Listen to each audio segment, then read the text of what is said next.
देखिए प्रश्नावली 4.1 को सॉल्व करेंगे। पिछली कक्षा में हमने इसका परिचय देखा था। अगर आपने वो वीडियो नहीं देखा है तो प्लीज़ पहले उस वीडियो को देख लीजिएगा, उसके बाद प्रश्नावली 4.1 पर आइएगा ताकि आप सभी को समझने में आसानी हो। देखिए 4.1 का पहला सवाल है अपने को कि जांच करना है कि जो भी हमें द्विघात समीकरण दे रखी है वो द्विघात समीकरण है या नहीं। ठीक है, देखिए पिछली कक्षा में हमने समझा था कि द्विघात समीकरण होती क्या है, उसका व्यापक रूप क्या होता है, उसके गुणांक क्या होता है और कौन सी समीकरण द्विघात समीकरण होती है और कौन ऐसे समीकरण है जो द्विघात समीकरण नहीं होती है। ठीक है, तो अब हम बारी बारी से इन प्रश्नों को सॉल्व करेंगे और लास्ट में देखेंगे कि ये द्विघात समीकरण है या नहीं। ठीक है, अब देखो x+1 की पावर दे रखी है 2, यानी कि x+1 का होल स्क्वायर इक्वल टू 2 कोष्टक x-3।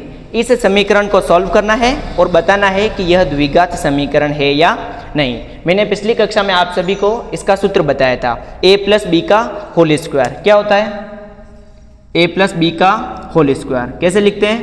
a² + b² + 2ab। ठीक है, अब देखो a का मान कितना है x, b का मान कितना है 1, तो इसको अपन कैसे लिखेंगे? x का स्क्वायर प्लस 1 का स्क्वायर प्लस 2a, a का मान x, b का मान 1। इसको कैसे लिखा मैंने? a का मान x दे रखा है तो x का स्क्वायर, b का मान 1 दे रखा है तो a का स्क्वायर, प्लस की जगह प्लस 2, a का मान x, b का मान 1। यहाँ तक ठीक है। अब देखो इसको अपन ने लिख दिया। अब बराबर का बराबर 2 को कोष्टक से गुणा कर दो, 2 को x से गुणा करेंगे तो 2x, प्लस को माइनस से गुणा करेंगे तो माइनस, 2 को 3 से गुणा करेंगे तो 6। यहाँ तक समझ आया? अब देखो x² तो ये x² प्लस 1 का स्क्वायर 1 प्लस 2 को 1 से गुणा करेंगे 2, x का x बराबर में 2x - 6। अब मैंने आपको बताया था कि समीकरण किसे बोलते हैं? बराबर में 0 आना चाहिए, तो यहाँ पर भी अपन क्या करेंगे? बराबर में 0 कर देंगे। तो ये जो RHS है इन सारे मानों को पक्षांतरित कर देंगे। ठीक है, और पक्षांतरण करते हैं तो क्या होता है? प्लस का चिन्ह माइनस में, माइनस का चिन्ह प्लस में, तो ये x² का x² प्लस 1 का 1 प्लस 2x, ये प्लस का 2x है, इधर आएगा तो माइनस का 2x, माइनस का 6 इधर आएगा तो प्लस का 6 बराबर में 0।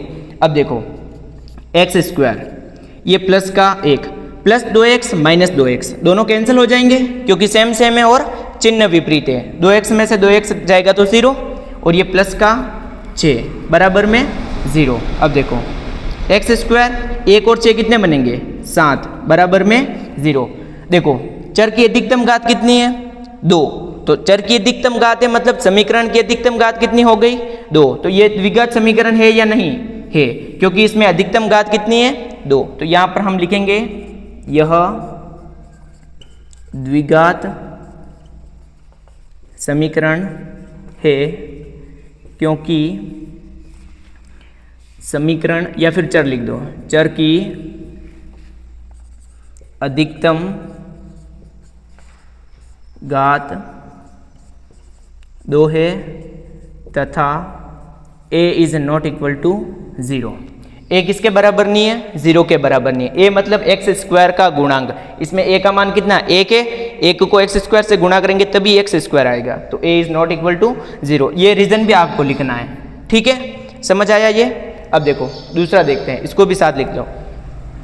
दूसरा प्रश्न है x² - 2x बराबर -2 कोष्टक (3 - x)। इसको सॉल्व करना है, फिर चेक करना है कि द्विघात समीकरण है या नहीं। सारे प्रश्न सेम है, ठीक है, कोई अलग नहीं है। तो x² - 2x, इस -2 को हम क्या करेंगे? 3 - x से गुणा करेंगे। देखो ये माइनस और 3 प्लस का है, तो माइनस को प्लस से गुणा करेंगे कितना आता है? माइनस, तो ये माइनस आएगा। 2 को 3 से गुणा करेंगे 6, माइनस को माइनस से गुणा करेंगे प्लस, 2 को x से गुणा करेंगे 2x। समझ आया इतना? अब क्या करना है? मैंने क्या बोला? इधर जो भी है उनको पक्षांतरित कर दो। तो पक्षांतरित करेंगे तो x² - 2x, माइनस का 6 इधर आएगा तो प्लस का 6, प्लस का 2x इधर आएगा तो माइनस का 2x इक्वल टू 0। अब देखो ये x² ये -2x, इसको भी साथ लिख दो -2x, और ये प्लस का 6 बराबर 0। ठीक है, अब ऐसा नहीं कि -2x से -2x काट दो, कैंसिल नहीं होगा। क्यों नहीं होगा? क्योंकि चिन्ह दोनों का क्या है? समान है। तो -2 और -2 कितने होंगे? माइनस के 4 और साथ में x है तो -4x। ठीक है, तो इसको लिखेंगे हम x² -4x + 6 बराबर 0। अब ये द्विघात समीकरण है या नहीं, द्विघात समीकरण है या नहीं है। इसका रीजन क्या है, चर की अधिकतम घात कितनी है 2, तो यहां पर भी लिखेंगे यह द्विघात समीकरण है क्योंकि चर की अधिकतम घात 2 है तथा a is not equal to 0, a 0 के बराबर नहीं है। समझ आया दोनों प्रश्न, उतारो इसे।